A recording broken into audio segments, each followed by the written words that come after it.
ہمارے چینل کو سبسکرائب کریں، بیل آئیکن پہ بھی کلک کریں تاکہ آپ روزانہ اچھی ویڈیوز دیکھیں، اور ویڈیو کو لائک کر کے بتائیں کہ آپ ہمارے چینل کو پسند کرتے ہیں۔ محترم و معزز ناظرین کرام، السلام علیکم ورحمۃ اللہ وبرکاتہ۔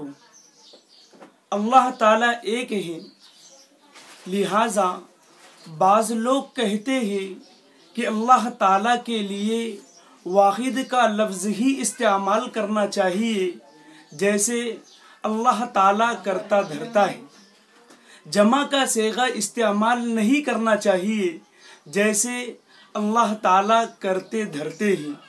ان کا یہ خیال ہی غلط ہے۔ صحیح بات یہ ہے کہ اللہ رب العزت کے لیے واحد اور جمع دونوں صیغے استعمال کیے جا سکتے ہیں۔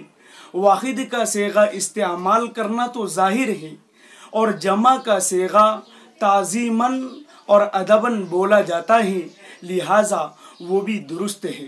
اور خود اللہ رب العزت نے اپنے لیے کلام پاک میں جمع کا صیغہ استعمال فرمایا ہے، جیسا کہ کلام پاک میں ارشاد ہے، اِنَّا أَعْطَيْنَاكَ الْكَوْثَرَ، بے شک ہم نے آپ کو کوثر عطا فرمایا ہے۔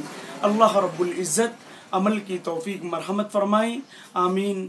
والسلام علیکم ورحمۃ اللہ وبرکاتہ۔